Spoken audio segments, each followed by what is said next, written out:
All right, so really quickly, we just want to talk for a few minutes about the reports that came out from Shams Charania of The Athletic and the stadium that James Harden, the 76ers has their eyes on James Harden. And for the first time in a while, the Nets are open to making a deal happen. So they're going to be at the table for the next week. You know, the trade deadline's in exactly a week. They're going to be at the table trying to figure out a deal. But we're all wondering, like a year ago last year, where we're talking about the Nets winning the championship, you know, Kyrie, KD, and James Harden. But it hasn't worked out as Harden barely lasted a year in Brooklyn. Whose fault is it that this did not work out in Brooklyn? So initially, I wanted to blame Kyrie, but in reality, the person or the thing to blame is a bat out of Wuhan because Kyrie doesn't want to get a vaccine since COVID. So I think the issue here is James Harden came to the Nets to play with Kyrie and KD.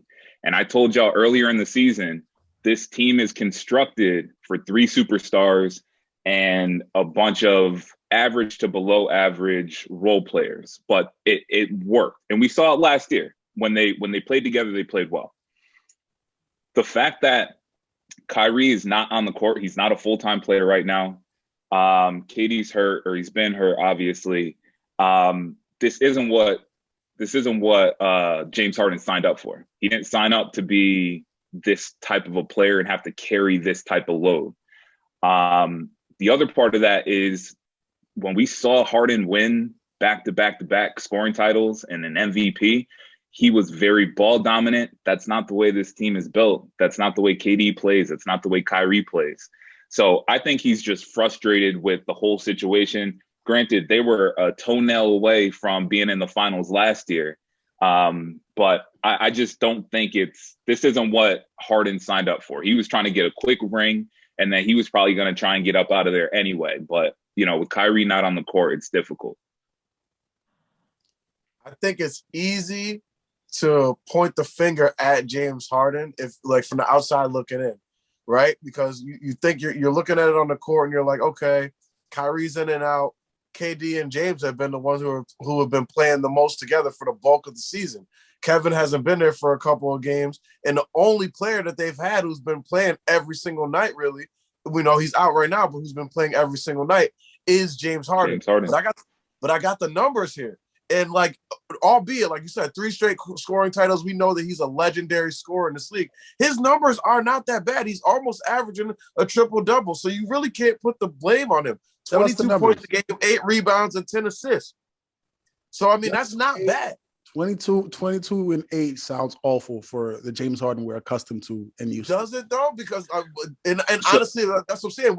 To go back to what Janelle was saying, the bulk, he's not getting the bulk of the possession. He's not having the ball the bulk of the game anymore. So obviously, in his efficiency, he's in the top 30 in the league for player efficiency. So it's not like he's turning the ball over. He's doing all these things. Like, that is not what's contributing to his decline in numbers. And it's really not even a big decline. 22, 8, and 10 is not bad. So if I had to blame anybody, I would blame Steve Nash, who's designing this offense, the sets, everything like that. Yo, if you know the type of player you're trading for, the reason they hired him is because he was supposed to be some young, innovative coach that would don't get Gene started about Steve Nash. Yo, I know, and that's what I'm gonna hand him to him right after I finish this. Gene, but that's what I'm saying. He needs to design more an offense that is, more built around that. Kevin can play off of anything. We all know that. Kevin can play off the ball. He could fade, backdoor cuts, get it, just score on isos when he gets it in the crunch time and everything like that. And that was supposed to be the beauty with this team. But Steve Nash, I don't think is actually. He's not using He's not using his ingredients right. You know what I'm saying? He put raisins in the potato salad.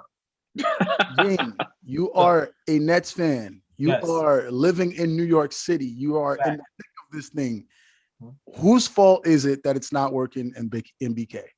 I put it on 2 people, right? First is on Steve Nash because, like Cash says, the lineup's been up and down, but you can't really blame him for that because the other player's been injured. So I think the Nets have the most different lineups this season with like 22 or 23, but half of their players been hurt. Joe Harris, I forgot Joe Harris was even on the team, right? And I mean, when I watch the game, sometimes like he likes to go to the hot hand, and in the NBA, you got to set like a 5, 6, 7-man rotation. So that I can blame him for that aspect of the game. But all the injuries, you can't really put it on Steve Nash. This is his second year. He just needs to tighten up in a few areas. But if I got to put on anyone, it's Kyrie. Because let me tell you this, right? As crazy as it seems, and we all hate cliches, but stuff like continuity and chemistry is huge 100%. in sport, Absolutely. right? 100%. Here's my issue, all right? The vaccine been out since January. You let the Nets know, 2 weeks before the season that you wasn't rocking with it, my guy. They could have went out and said, yo, let's go get like, I don't know, a Dennis Schroeder or someone like that, because no one wanted to pay him. Let's go get this player. Let's go get that player. They all came back this year ready to play. And 2 weeks ago, with it before the season, you're telling them you're not playing because of the vaccine and you have all these convictions, which you can't do. There's nothing wrong with that. LeBron James does stuff off the court and on the court, but you can count on LeBron James to be there. So now if I'm James Harden, I'm like, I'm here for you. I'm here for my guys, but you're with all this nonsense, then I'm out. So I have to blame Kyrie for that. Mind you, last season, he took like 2 weeks off and basically didn't even tell no one. Oh, facts. Facts. What job in America can you take 2 weeks off and not tell your boss? I'm fired. Back like, I'm a human. I'm going through things fast, but like, you better put in your 2 weeks. I'm gonna put it on Kyrie, man, and that's my dude. Yeah, Kyrie's a different cat. The sabbatical without warning is definitely not ideal. But again, like it's like this, the Nets knew what they were getting when they got Kyrie. Kyrie, people have talked about his time in Cleveland, how he was very off-standish. He didn't really hang with the guys and things like that. And then how the tenor with LeBron ended, people were like, like who has issues with LeBron as a teammate? Everyone's always raved about him. And then he comes to Brooklyn, all this stuff is happening. We all love Kyrie, like Gene mentioned. Yeah, we all love him. As a player, I love that he stands on what he believes. But James Harden, like you said, he didn't come to Brooklyn to carry a load, because remember, he kept saying the three of us, that's scary hours. He didn't come to carry a load. He didn't come to have a part-time guy. I could not imagine. Oh, he's tight right now. Team with a guy that says I'm only playing half the time. That is nuts. That's a personal stuff. Him carrying the load in Houston got him what? Nothing. So I don't mind that his numbers are down because I got him out. Exactly. Him carrying the load in Houston didn't get him anywhere. So like Kobe said, when you get to the playoff, that style of play is not going to win. So he came to New Jersey. My fault, Brooklyn for a specific reason. So it is what it is, man. It's on Kyrie, man. Let's keep it stacked. there you have it. Yo, I'm just saying, KD and all and James Jones, they was probably just like they never go. This is the last time they ever put like personal in front of business. Facts. Like like KD probably like, man, San Francisco probably nice right now. Bro, I still don't understand that. Yeah. Real talk, James don't know why, because he didn't want to give KD that max. Like KD wouldn't have any of these issues if he was on the Knicks with like Randall and all these other guys, because at least those guys want to play. That's a question too. Well, there you have it, man. Quick heat check. We talked about the Kyrie situation. Gene says blame Kyrie. Cash says blame Steve Nash. And Janelle says blame Harden. I said blame the bat in Wuhan. Blame the bat who started COVID, essentially, for why the Nets. That's basically blame Kyrie too. Two for Kyrie. Before we sign off, one word answers. Are the Nets better off with Harden or Ben Simmons as constituted?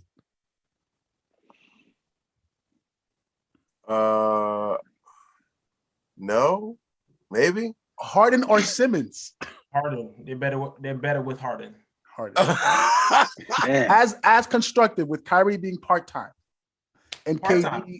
If Kyrie's Harden. You think Ben Simmons gonna carry that load? Yeah, Harden. I'm gonna carry that load. I'll 7 points a game and I gotta cut it.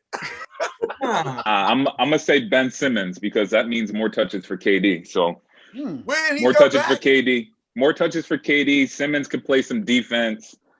We'll just need KD to go for 45 down the stretch. I was going to say that usage rate is going to be vaccinated. What happened? Is Ben Simmons vaccinated? Probably not. Yeah, he's vaccinated. He's vaccinated. He's vaccinated. He could do all this and not be 42 vaxxed. minutes a game anyways. If y'all I agree with you on that. Steve be wild. Yeah, This they're not dude's fed trading up a with Steve part-time Nash. player. They're not. They wouldn't. The Nets wouldn't trade a part-time player.